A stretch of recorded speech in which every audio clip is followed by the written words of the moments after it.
Hello all, welcome back to victory exams academy. இந்த வீடியோவில் நம்ம எதை பற்றி பார்க்க போகிறோம் அப்படின்னா, நம்மளோட போர்ஷனில் அதாவது டிஎன்பிசியில் 100 கொஷனில் அவுட் ஆஃப் 100 நம்மளுக்கு 25 கிட்ட நம்மளுக்கு கொஷின்ஸ் மட்டுமே திருக்குறள்ல இருந்து வரப்போகுது. அப்படிங்கும்போது அந்த திருக்குறளுக்கு நம்ம சிலபஸ்லையும் பார்க்க போகிறோம். அதே போல் திருக்குறளுக்கு ரிலேட்டடாக அவுட் சோர்சஸில் என்ன மாதிரியான பாயிண்ட்ஸ்லாம் இருக்குது அப்படிங்கிறதையும் நம்ம பார்க்க போகிறோம். பிகாஸ் ஏன் நம்மளுக்கு 25 மார்க் வருது அப்படின்னா, தமிழ்லையும் நம்மளுக்கு 20 அதிகாரங்கள் திருக்குறள் வந்து 15 மார்க்கில் யூனிட் 7ல் வந்து கொடுத்துருக்காங்க தமிழில். அப்போ அதுலேருந்து நம்மளுக்கு கிட்டத்தட்ட அந்த 15 மார்க்கில் நம்ம ஒரு 3லேருந்து நம்ம 5 வரைக்கும் வச்சுக்கலாம். அதே போல் யூனிட் 6 நம்ம ஜிஎஸ்ல வந்து யூனிட் 6 பார்த்துருப்போம். அந்த யூனிட் 6ல பார்த்தீங்கன்னா உங்களுக்கு ஃபுல்லாகவே திருக்குறள் தான் வரும். அது போக ஐஎன்எம்லோட ஒரு 2-3 டாபிக்ஸ் வந்து வரும். அப்போ யூனிட் 6ல இருந்து கிட்டத்தட்ட நம்மளுக்கு 25 கொஷின்ஸ் வந்து வரப்போகுது. அந்த 20 கொஷின்ஸ் வரப்போகுது. அப்படிங்கும்போது அதில் நம்மளுக்கு ஃபுல்லாகவே 20மே நம்மளுக்கு திருக்குறளில் கேட்க வாய்ப்பு இருக்கு. அப்போ அதில் ஒரு 20, இந்த தமிழில் ஒரு 5, நம்ம 25 நம்ம கோல் வந்து செட் பண்ணியிருக்கோம். ஸோ அப்போ கிட்டத்தட்ட நம்மளுக்கு 15லேருந்து 20 கொஷின்ஸ் சாலிடாக நம்மளுக்கு திருக்குறள்ல இருந்து கொஷின்ஸ் வந்து வரப்போகுது.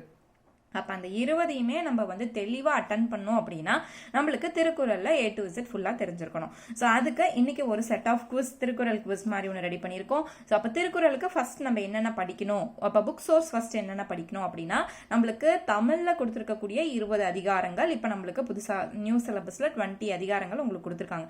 அந்த அதிகாரங்கள் நம்மளுக்கு ஸ்கூல் புக்ஸில் எந்தெந்த குறள் வந்து கவர் ஆகுதோ அந்த குறளோட மீனிங்கோட ஒரு சில குறளுக்கெல்லாம் வந்து சொல்லும் பொருளும் கொடுத்துருப்பாங்க. அந்த மீனிங், அதோட பொருள் என்ன, அர்த்தம் என்ன, அது ஃபுல்லாக நம்மளுக்கு கொடுத்துருக்க சிலபஸில் இருக்க குறளாக ஃபர்ஸ்ட் தரவு பண்ணிடுங்க. அதை முடிச்சுட்டு நெக்ஸ்ட் நீங்கள் என்ன பண்ணலாம் அப்படின்னா, நம்மள ஜிஎஸ்க்கு வந்து அந்த 20 அதிகாரங்கள் போதுமா அப்படின்னா அதுவே போதுமானது. ஏன்னா இதுக்கு முந்தைய காலகட்டத்தில் நம்ம பார்க்கும்போது டிஎன்பிசியில் வந்து இந்த தமிழில் இருந்து என்ன அதிகாரங்கள் கொடுத்துருக்காங்களோ அதுல இருந்தா ஜிஎஸ்லையும் வந்து கேட்டுட்டு இருந்தாங்க யூனிட் 8 அண்ட் யூனிட் 9க்கு. இப்போவும் அதே போல தான். ஸோ அந்த 20 அதிகாரங்கள் மட்டும்தான் நம்ம பார்க்க போகிறோம். ஸோ இதை முடிச்சுட்டு ஃபர்ஸ்ட் ப்ரியாரிட்டி அந்த திருக்குறளை முடிச்சிட்டிங்க அப்படின்னா அடுத்து செகண்ட் ஸ்டேஜில் நீங்கள் என்ன பண்ணலாம் அப்படின்னா, ஸோ புக்கில் இருந்து நம்மளுக்கு 6th இருந்து 10th வரைக்கும், 10th வரைக்குமே போதுமான, 6th இருந்து 10th வரைக்கும் இருக்கக்கூடிய திருக்குறளை வாசிங்க. அதில் நீங்கள் 10th இருந்து கூட வரலாம். ஃபர்ஸ்ட் 10th முடிச்சிருங்க, அப்புறம் 9th முடிங்க. ஏன்னா 10th போர்ஷன்ஸில் தான் நம்மளுக்கு அதிகமான திருக்குறள் இருக்கும். அப்போ நம்ம சிலபஸ் இல்லாத அடிஷ்னலான அதிகாரங்கள் நம்மளுக்கு புக்ஸில் இருக்கு அப்படின்னா அதையும் நீங்கள் ஃபர்ஸ்ட் கவர் பண்ணிடுங்க. ஸோ அதை ஒரு வாட்டி நீங்கள் வாசிங்க. ஸோ இது புக்கு 6 to 10th ஃபுல்லாகவே நம்ம முடிச்சிட்டா நம்மளுக்கு ஜிஎஸ்ல இருந்தாலும் சரி, தமிழில் இருந்தாலும் சரி, அந்த 20லேருந்து 25 மார்க்கை நம்ம திருக்குறளில் மிஸ் பண்ணாமல் வாங்கிடலாம்.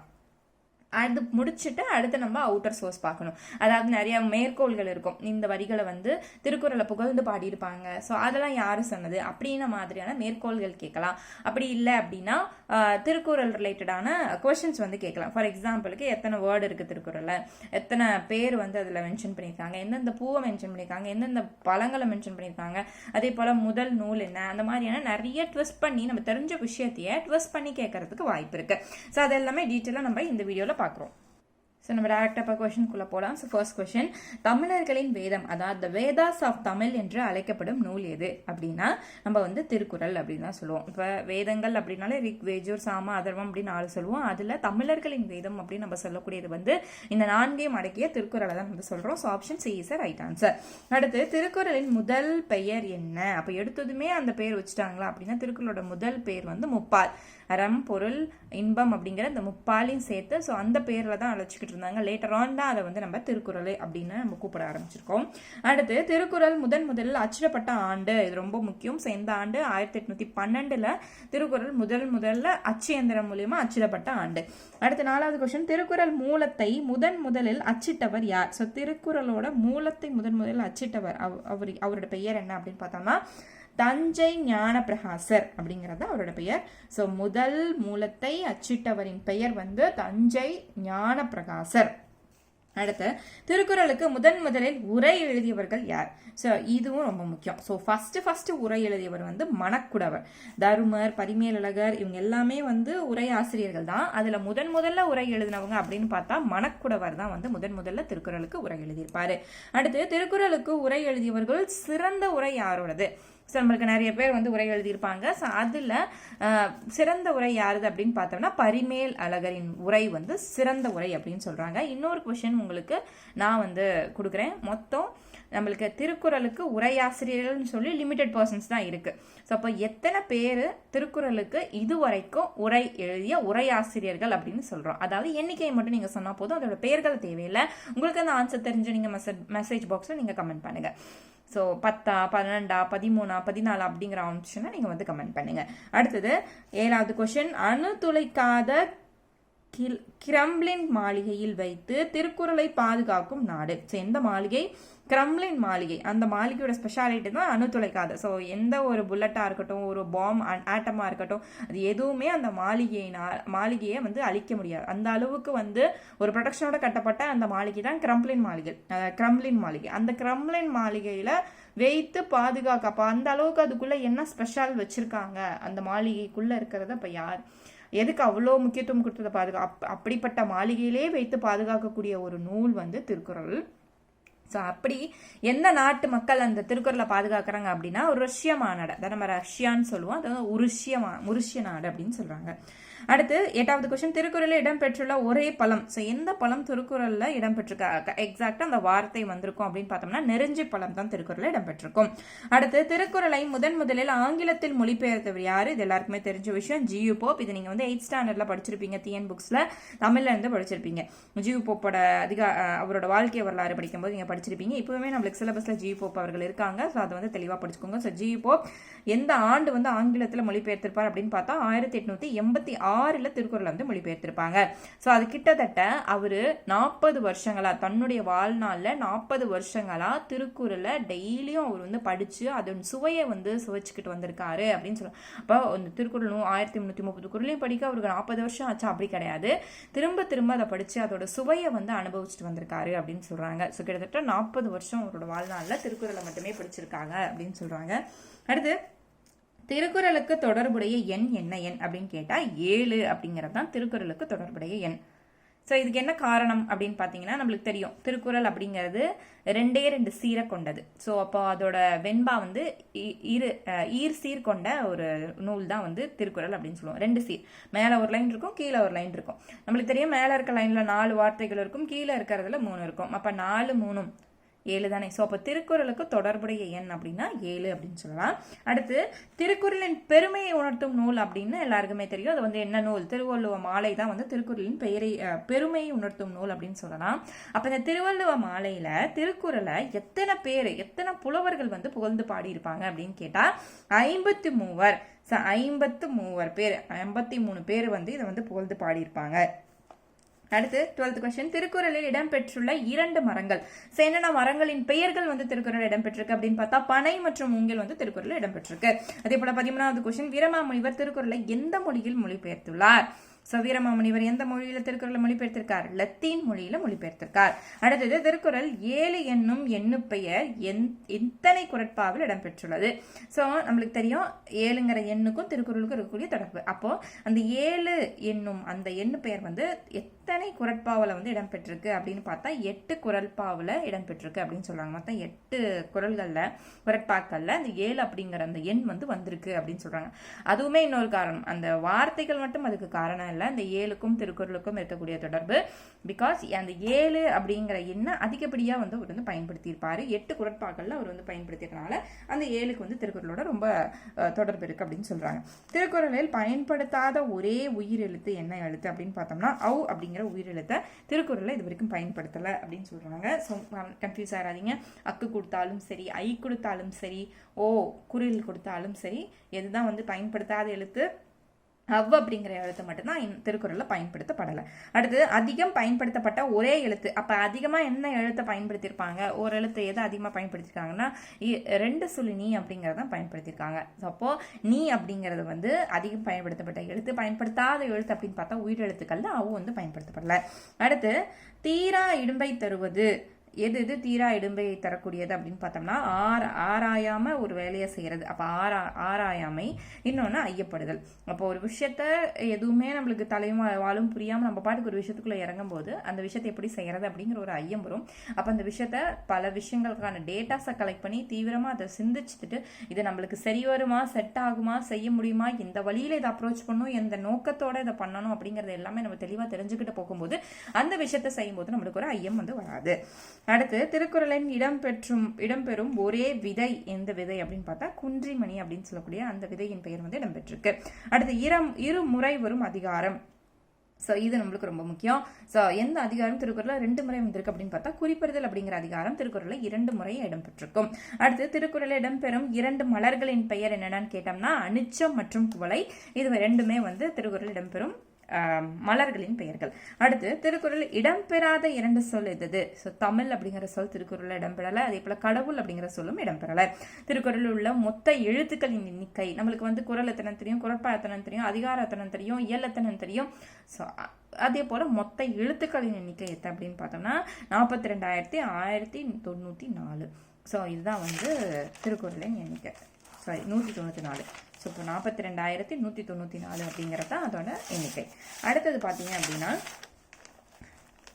இடம்பெறாத எண். இப்போ நம்ம பார்த்தோம் தொடர்புடைய எண்ணா 7 சொல்லுவோம். அந்த 7 வந்து 8 குறட்பாக்கள் 8 வாட்டி பயன்படுத்தியிருக்காரு அப்படின்னு பார்த்தோம். அதே இடம்பெறாத எண் அப்படின்னா அப்போ எந்த எண் இடம்பெறலை அப்படின்னு பார்த்தா 9 அப்படிங்கிற எண் வந்து திருக்குறளில் இடம்பெறலை அப்படின்னு சொல்றாங்க. அடுத்து நரிக்குறவை சமுதாயத்தினர், அதாவது நரிக்குறவர்கள் அப்படின்னு சொல்லுவாங்க. அந்த நரிக்குறவு சமுதாயத்தினர் வந்து பேசும் அவங்களோட மொழி என்ன அப்படின்னா வக்போலி அப்படிங்கிற அந்த மொழியில தான் நரிக்குறவர்களின் மொழி அப்படின்னு சொல்லக்கூடிய அந்த மொழி. அந்த மொழியில திருக்குறளை மொழிபெயர்த்தவர் யாரு அப்படின்னு பார்த்தோம்னா கிட்டு சிரோன்மணி அப்படிங்கிறவர் வந்து அந்த மொழியில திருக்குறளை மொழிபெயர்த்திருப்பாரு. எந்த நாட்டின் காட்சி சாலையில் திருக்குறள் விவிலியத்துடன் வைக்கப்பட்டுள்ளது? விவிலியத்துடன் வைக்கப்பட்டுள்ளது எந்த நாட்டில் அப்படின்னு பார்த்தோம்னா இங்கிலாந்துல தான் பார்த்தீங்க அப்படின்னா திருக்குறளை விவிலியத்தோட வைத்து அதை வந்து போட்டுட்டு வராங்க. அடுத்த 25வது கொஸ்டின், இன்னா செய்தாரை என்னும் குறளை மொழிபெயர்த்த உருசிய அறிஞர் யார்? இன்னா செய்தாரை ஒருத்தல் அவர்னானா நன்னையும் செய்து விடல் அப்படிங்கிறத பார்த்திருப்போம். ஸோ அந்த குறளை உருசிய மொழியில் மொழிபெயர்த்தவர் யார் அப்படின்னு கேட்குறாங்க. ஸோ அது வந்து தால்சுதாய் அப்படிங்கிறவர் தான் வந்து உருசிய மொழியில மொழிபெயர்த்திருப்பாரு. ஸோ இது வந்து நம்மளுக்கு இது வரைக்கும் திருக்குறளுக்கு தெரியாத ஒரு ஃபேக்டை பார்த்துருப்போம். ஸோ அடுத்து பார்த்தீங்கன்னா இது எல்லாத்துக்குமே தெரிஞ்சது. அறத்துப்பால் வந்து 38 அதிகாரம், பொருட்பால் 70, இன்பத்துப்பால் 25, அதில் இருக்கக்கூடிய இயல்கள் 4, இதில் வந்து பொருட்பால் இயல் 3 இயல் இருக்குது, இதில் 2 இயல் இருக்குன்ட்டு.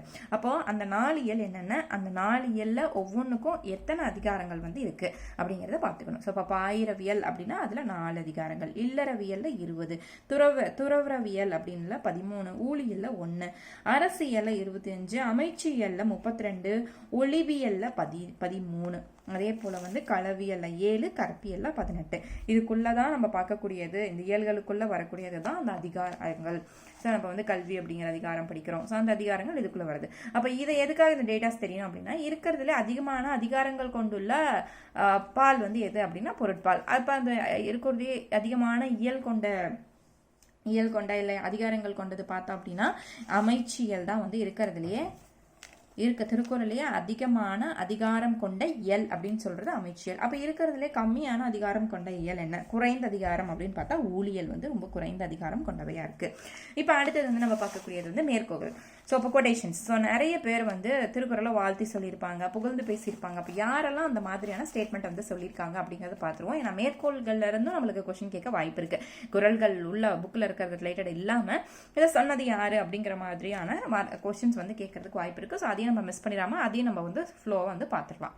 ஸோ ஃபர்ஸ்ட் நம்ம பார்க்கக்கூடியது இணை இல்லை முப்பாலுக்கு இந்நிலத்தே அப்படின்னு சொன்னவர் யார் அப்படின்னு பார்த்தா பாரதிதாசன். இந்த திருக்குறளை பற்றி அதிகமாக கொட்டேஷன் சொன்னவங்களையே பாரதிதாசன் ஒரு 2-3 அதிகமாக ஜாஸ்தியாக சொல்லியிருக்காரு.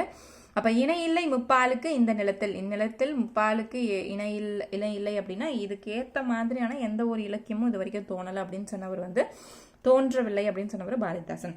அடுத்து வள்ளுவன் தன்னை உலகினிக்கே தந்து வான்புகழ் கொண்ட தமிழ்நாடு அப்படின்னு சொன்னவர் வந்து பாரதியார்.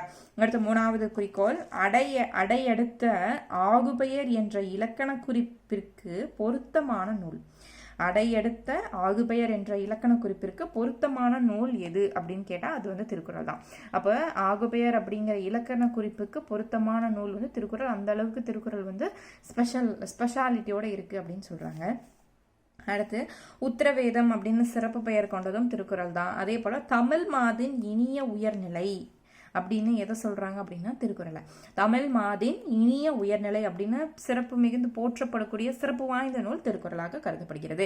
அடுத்து பாத்தீங்கன்னா உலகில் நாகரிகம் முற்றும் அழிந்து விட்டாலும் திருக்குறளும் கம்பன் கவியும் இருந்தாலே போதும், மீண்டும் அதனை புதுப்பித்து விடலாம் அப்படின்னு சொன்னவர் கால்டுவெல். இதெல்லாம் 9th நீங்க படிச்சிருப்பீங்க. அந்த தமிழ் வளத்துல படிச்சிருப்பீங்க. தமிழ் மொழி சொல்வளம் இதில் எல்லாத்துலயுமே நம்ம பார்த்திருப்போம். அடுத்தது பாத்தீங்க அப்படின்னா வள்ளுவனை பெற்றதால் பெற்றதே புகழ் வையகமே அப்படின்னு சொன்னவர் பாரதிதாசன். அடுத்து அணுவை துளைத்தேல் அந்த 7 கடலை புகட்டி அதெல்லாம் பார்த்திருப்பீங்க. இப்ப 7 கடலை புகட்டின்னு சொன்னவங்க அப்ப யார்? அணுவை துளைத்தேல் 7 கடலை புகட்டி குறித்திருந்த குரல் அப்படின்னு சொன்னவர் குறித்தறிந்த குரல் அப்படின்னு சொன்னவர், குறுகத்தறிந்த குரல் அப்படின்னு சொன்னவர் அவையார். அடுத்து மாதானுபங்கி அப்படின்ற சிறப்பு பெயர் கொண்டவர் திருவள்ளுவர். இது திருவள்ளுவர்களுடைய சிறப்பு பெயர்கள்ல நம்ம பார்த்திருப்போம். அடுத்து யாம் அறிந்த புலவனிலேயே கம்பனை போல் வள்ளுவனை போல் இளங்கோவடிகளை போல் பூமிதனில் யாங்கனும் பிறந்ததில்லை, உண்மை வெறும் புகழ்ச்சி இல்லை அப்படின்னு பாடியவர் பாரதியார். பாரதியாரா பாரதிதாசனான்னு கன்ஃபியூஸ் ஆயிராம நம்ம பார்த்துக்கணும். அடுத்து திருவள்ளுவர் தோன்றாவிட்டால் தமிழ் என்னும் ஒரு இனம் இருப்பதாக உலகத்தாருக்கு தெரிந்திருக்காது. தமிழ் அப்படிங்கிற ஒரு இனமே இல்லை அப்படின்ட்டு, இனம் இருக்கிறதா உலகத்துல இருக்கவங்களுக்கு தெரிஞ்சிருக்க வாய்ப்பே இல்லை அப்படின்னு சொன்னாரு. யாரு சொன்னது அப்படின்னா கியாபே விஸ்வநாதம் அப்படிங்கிறவர் இந்த கூற்றை சொல்லியிருந்திருப்பாரு. அடுத்து பொதுமுறையான திருக்குறளில் இல்லாததே இல்லை. பொதுமறை, உலக பொதுமறைன்னு சொல்லக்கூடியது அந்த திருக்குறள்ல எதுவுமே எல்லா கருத்துக்களும் வந்துருச்சு. அப்ப அதுல இல்லை அப்படிங்கிறதுக்கான ஒரு வார்டே கிடையாது அப்படின்னு சொன்னவர் பாரதிதாசன். அடுத்து திருவள்ளுவர் ஆண்டு கிமு 31 நம்ம கொண்டாடுறோம். அதே போல திருவள்ளுவர் தினம் அப்படின்னா தை 2 நம்ம சொல்றோம். கன்னியாகுமரி திருவள்ளுவர் சிலை எந்த ஆண்டு முதல் பொதுமக்கள் பார்வையில் திறந்து வைக்கப்பட்டது அப்படின்னு கேட்டா ஜனவரி 2000. இதுவுமே நம்ம தமிழ் சிலபஸ்ல இப்ப பார்த்ததுதான். ஒவ்வொரு அந்த தமிழ் பல்கலைக்கழகம், இந்த பல்கலைக்கழகம் லெசன்ல நம்ம பார்த்துருப்போம். சரஸ்வதி மஹால் லைப்ரரி அதெல்லாமே படிக்கும் போது நம்ம இதுவும் படிச்சிருப்போம். ஜனவரி 2000 இருந்து தான் பொதுமக்கள் பார்வைக்கு திருவள்ளுவரின் சிலை திறந்து வைக்கப்படுது. அந்த நீங்க தமிழ் புக்ல எடுத்தீங்கன்னா அதுல உங்களுக்கு இந்த பல்கலைக்கழகம், தஞ்சை மஹால் அதெல்லாம் நீங்க படிக்கும்போது இதுவும் நீங்க பாப்பீங்க. அதுல பாத்தீங்கன்னா திருவள்ளுவரின் சிலை எத்தனை அடி உயரம், அதோட அந்த கோபுரம் எத்தனை அடி உயரம், எத்தனை அதிகாரங்களை கொண்டு உள்ள எழுதியிருப்பாங்க. அதே போல திருவள்ளுவர் சிலை வச்சிருப்பாங்க. கன்னியாகுமரி இல்லாம ஒரு தேர் செஞ்சிருப்பாங்க. அந்த தேரின் உயரம் என்ன, அதுல இருக்கக்கூடிய ஸ்பெஷாலிட்டி என்ன, பொருட்பால் எத்தனை, அந்த அதுக்கு ஏத்த மாதிரி அந்த தேரோட அடிகள் செஞ்சிருப்பாங்க. அதெல்லாமே நீங்க ரெஃபர் பண்ணி பார்த்துக்கோங்க. இந்த ஒரு இதுலயே நீங்க அது ஃபுல்லாவே பார்த்துடலாம். எத்தனை அடி இருக்கு, என்ன கல், ஒவ்வொரு அதிகாரத்துக்கும் ஒவ்வொரு கலர் கல்லு வச்சிருப்பாங்க. அது எல்லாமே கொண்டு நீங்க தமிழ் புக்ல நம்மளுக்கு இருக்கு. அதை நீங்க பார்த்துக்கோங்க. அடுத்து நீதி ஒளியன் செங்கோலாய் திருக்கோளை தாங்கும் தமிழ் நீடு வாழ்க அப்படின்னு சொன்னது கவியோகி சுந்தரநாத் பாரதியார். கவியோகி சுந்தரநாத் பாரதியார் இந்த சொல்லியிருக்காரு. என்னது? நீதி ஒளிர் செங்கோலாய் திருக்குறளை தாங்கு தமிழ் நீடு வாழ். இதை சொன்னது பாரதியார் கிடையாது. கவியோகி சுந்தானந்த பாரதியார் சொல்லியிருக்காங்க. இந்த பாரதியாரை நான் அதையும் கன்ஃபியூஸ் பண்ணிடக்கூடாது. நம்ம ஆப்ஷன்ஸ்ல எப்படி வேணாலும் கேட்கலாம். இவர் சுந்தானந்த பாரதியார். அடுத்து தமிழுக்கு கதி என்று போற்றப்படும் நூல் தமிழுக்கு கதி என்று இது ரொம்ப இம்பார்ட்டன்ட் கொஸ்டின். ஏற்கனவே இது நிறைய எலிஜிபிலிட்டி கொஸ்டின்ஸ்ல உங்களுக்கு கேட்டிருக்காங்க திரும்ப திரும்ப. எந்த 2 நூட்களை தமிழுக்கு கதி அப்படின்னு சொல்லுவாங்க அப்படின்னு பார்த்தோன்னா கம்பராமாயணம் மற்றும் திருக்குறள். இந்த 2ம் தான் தமிழுக்கு கதி அப்படிங்கிற அந்த அடைமொழி பெற்றக்கூடிய நூல். அடுத்த திருக்குறள் இத்தகைய உயர்ந்த கொள்கையை கொண்ட செய்யுட்களை உலக இலக்கியத்தில் காண்பது அரிது அப்படின்னு சொன்னவர் ஆல்பர்ட் ஸ்வைட்ஸ்டர் சொல்லியிருப்பாரு. ஸ்வைட்ஸ்டர் இந்த மாதிரியான ஒரு நூலை எந்த ஒரு உலக இலக்கியத்திலேயே நம்ம பார்க்க, தமிழ் இலக்கியத்தில் மட்டும் இல்லை உலக இலக்கியத்திலே பார்க்க முடியாது அப்படின்னு சொல்லியிருப்பாரு. அடுத்த திணையளவு போதல் சிறுபுல் நீர் நீண்ட பனையளவு காட்டும் படித்தார். இதை சொன்னது கபிலர். பார்க்கறதுக்கு திணையளவா அந்த குறள் இருந்தாலும் அதோட பொருள் நம்ம படிச்சு உணரும் போது அது எப்படி இருக்குமா, பனையளவு போல பெருசாக நம்மளுக்கு தெரியும். அது உள்ள இருக்கக்கூடிய கருத்துக்கள் எல்லாமே பனையளவு போல ரொம்ப பெரிய கருத்துக்களை அந்த இந்த 2 வரிக்குள்ள அவர் உள்ளடக்கி வச்சிருப்பாரு அப்படின்னு அந்த திருக்குறளை புகழ்ந்து பாடியவர் கபிலர். அடுத்து பாத்தீங்க அப்படின்னா நீதி குறளை நெஞ்சார தம் வாழ்வில் ஓதி தொழுந்து எழுக ஓர்ந்து அப்படின்னு சொன்னவர் கவிமணி. கவிமணி தேசிக விநாயகம். நீதி திருக்குறளை நெஞ்சார்ந்த தம் வாழ்வில் ஓதி தொழுது எழுக ஓர்ந்து. அடுத்து பாத்தீங்கன்னா உள்ளுதோர் உள்ளம் துள்ளுதோர் உள்ளம் உருக்குமே வள்ளுவர் வாய்மொழி மாண்பு அப்படின்னு பாடியவர் வந்து மாங்குடி மருதனார் பாடியிருப்பாரு. அதே போல தமிழ் மொழி சித்திரை வேலைப்பாடு அமைந்த வெள்ளித்தட்டு, அந்த தட்டில் திருக்குறள் வந்து என்னும் தங்க ஆப்பிள் வைக்கப்பட்டுள்ளது என்று தமிழ் என்னை ஈர்த்தது, குரலோ என்னை இழுத்தது அப்படின்னு பாடியவர் வந்து டாக்டர் கிரவுஸ் வந்து பாடியிருப்பாரு. கிரவுஸ் இதை வந்து நம்ம தமிழ் 9th வந்து நம்ம படிச்சிருப்போம். இந்த வாக்கியங்கள் வந்து அப்படியே கொடுத்துருப்பாங்க. ஸோ அதையும் மறக்காம பாத்துருங்க. அடுத்து வள்ளுவரும் தம் குரல் பாவடியால் வையாதார் உள்ளுவதெல்லாம் அளந்தார் ஓர்ந்து அப்படின்னு பாடினவர் வந்து பரணர். வள்ளுவரும் தம் குரல் பாவடியால் வையத்தார் உள்ளுவதெல்லாம் அளந்தார் ஓர்ந்து. அந்த குரலின் அடியில வையம் உலகத்தில் இருக்கக்கூடிய மக்கள் அனைவரின் உள்ளத்திலும் உள்ளும் கருத்துக்களை எல்லாம் தெளிவாக எடுத்து வைக்கிறார். எதன் மூலம்? அந்த 2 வரிகளுக்கான குரல் மூலம் அப்படின்னு சொன்னவர் வந்து பரணர் வந்து சொல்லியிருப்பாரு. அடுத்து செந்தமிழ் செல்வ திருக்குறளை நெஞ்சமே சிந்தை செய்வாய் தினம் தினம் அதை சிந்தை செய்வாய், அதை புகழ்ந்து பாடுவாய், அதை வந்து படிப்பாய், அதை வந்து அதன் சுவையை வந்து உணர்வாய் அப்படின்னு சொன்னவர் வந்து கவிமணி வந்து சொல்லியிருப்பாரு. அடுத்தது ஒரு சின்ன பசல் மாதிரி என்னன்னா, உரை ஊற்றி நாம் பார்த்தாலும் புளிக்காத பால். அப்போ தயிர் ஆகாது இல்லையா? உர ஊத்துனா பால் வந்து என்னவா மாறும்? தயிரா மாறும். ஆனா இந்த பால்ல வந்து எத்தனை வாட்டி உர ஊற்றி பார்த்தாலும் இந்த பால் வந்து புளிக்கல, தயிரே ஆகல. தந்தை தந்த தாய்ப்பால். எப்பவுமே தாய் தானே தாய்ப்பால் கொடுப்பாங்க. தாய்ப்பால்னாலே அது வந்து தாயின் பெருமையை சொல்லக்கூடாது. இங்கே வந்து தந்தை தந்த தாய்ப்பால்னு சொல்லிடுவாங்க. இது வந்து என்ன அப்படின்னு பார்த்தோம்னா, இது வந்து இந்த பசிலுக்கான ஆன்சர் முப்பால்.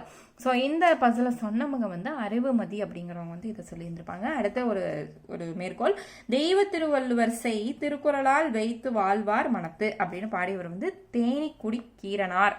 ஸோ இதை வந்து இதுதான் வந்து உங்களுக்கு கொட்டேஷன்ஸ் ப்ளஸ் திருக்குறள் ரிலேட்டடான ஒரு MCQ கொஷின்ஸ்க்கு ரெடி பண்ண ஒரு மெட்டீரியல். ஸோ இது போக உங்களுக்கு நியூ சிலபஸ் தமிழ் 2025 நம்மளுக்கு தமிழ் சிலபஸ் இருக்கு இல்லையா?